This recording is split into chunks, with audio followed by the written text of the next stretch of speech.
গরু। স্বার্থপর এই দুনিয়া যুবক, নওজওয়ান, মনে রাখো, স্বার্থপর এই দুনিয়া কারো কথা মনে রাখে না, কারো জন্য থেমে থাকে না। আমি এই পরশুদিন দেখছি, গতকালকের আগের দিন সকাল 6:30 বাজে আমি আমার বাজারে, ময়নামতি সাবের বাজার, ওইখানে দেখছি একটা হাইয়েস্ট গাড়ি একটা ট্রাকের মুখোমুখি হইয়া হাইয়েস্ট গাড়িটার ড্রাইভারটা জায়গা তারে বাইরে করছে, টাইম না হেসরাইয়া, কিছুক্ষণের মধ্যে লোকটা মারা গেছে।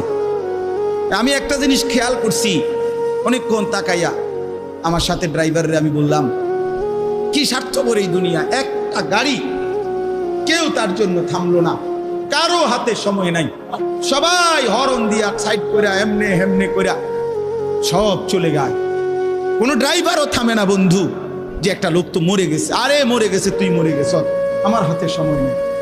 এই জন্য স্বার্থপর এই দুনিয়া, বড় স্বার্থপর, হয় কারো জন্য থামে না, কারো কথা অপেক্ষা করে না। চলতে তোমার কথা কেউ মনে রাখবে না। তুমি যদি নষ্ট হয়ে যাও, তুমি যদি কবরে আযাব হয়, তোমার যদি জাহান্নামের আগুন তোমারে পুড়তে হয়, আল্লাহর কসম বন্ধু, তোমার পতন তুমি করে দিলা, নিজেরে নষ্ট তুমি করে দিলা, শেষ পর্যন্ত দেখবা কেউ তোমার কথা মনে রাখবে না। এই পৃথিবী ধোঁকা।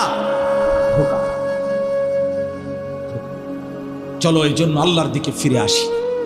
ইল্লা মান তাবা ওয়া আমানা ওয়া আমিলা সালিহান। আল্লাহ বলে, যে গুনাহ ছেড়ে দিয়ে তওবা করলো, আমি আল্লাহকে বিশ্বাস করলো এবং পুনরায় আবার নেক আমল শুরু করে দিল, ফাউলাইকা ইয়াদখুলুনাল জান্নাহ, আমি আল্লাহ ওয়াদা দিলাম, আমি আল্লাহ তাদেরকে জান্নাতেই ঢুকায়া দেব। ওয়ালা